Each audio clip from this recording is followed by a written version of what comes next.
James Kemp, ons nuuspersoon van die week. Goeiemôre weer 'n keer. Baie welkom. Daar wees lekker, dankie. Ek kan nog luister na die mediumtermyn begrotingsrede. Ek het 'n paar tegniese goeders na gekyk, maar wat vir my interessant is, ek graag wil hoor wat jy dink, is dat ons het nou hierdie sirkus gesien in die begroting in die begin van die jaar. Eers by die derde poging het dit nou deurgekom. Hierdie keer was die oppositiepartye baie stiller geweest. Daar was nou nie 'n lawaai geweest. Dis nie 'n begroting nie, ek weet. Maar dit lyk tog vir my asof daar agter die skerms het hulle mekaar polities besig is om te vind. Klink dit my. Ten minste wat die begroting betref. Ten minste dan wat instemming betref vir die begroting, is heeltemal reg. Die eerste ronde, maar dit was nou die begrotingsrede self, was daar groot onstuimigheid agter die skerms en moes dit verskeie kere uitgestel word. So ek vinnig iets net daar kan byvoeg. Die minister van Finansies wat die dag na die mediumtermyn begrotingsrede 'n geleentheid toegespreek het waar hy onder meer 'n pleidooi aan die privaat sektor gerig het en gesê het, man, moenie so vashou aan julle geld nie, belê 'n bietjie en word deel van die ekonomiese groei, maar ek dink daar's tog 'n paar voorwaardes wat mense aan die minister moet stel voor dit gedoen kan word. Maar dan moet mense daarom ook om 'n lansie te breek vir die privaat sektor sê, kyk wat het die markte gedoen.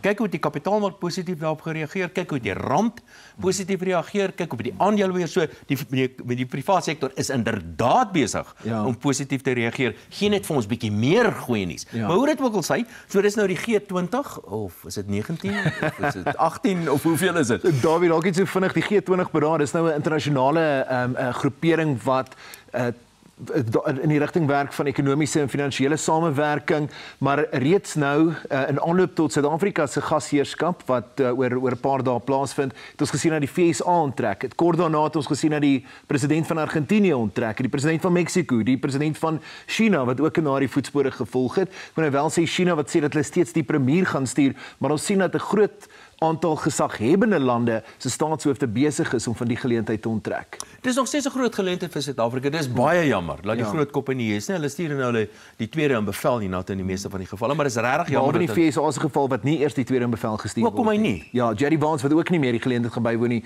Die VSA wat geen afgevaardigde meer na die geleentheid gaan stuur. Dit is soos hulle sê 'n gatslag. Dit is werklik baie jammer, maar ten minste as daar een of twee van die ander kleiner lande wat hom nog hier is. Dis 'n geleentheid vir ons om Suid-Afrika so 'n bietjie tentoon te stel. Dit is 'n geleentheid, maar ek moet sê daar's ander ouens wat ook die geleentheid sien om so 'n bietjie in die kollig te kom en ek verwys nou net eerstens hierso na die banier van die Solidariteit Vakbond, daai banier wat eers verwyder is en ek sien daar was toe 'n tweede ene elektroniese banier, die ene is afgesit en 'n derde ene wat nou al opgerig is, die banier wat verwyder is deur die Johannesburgse Metro Raad, die banier wat sê dat welkom in die mees rasgereguleerde land in die wêreld.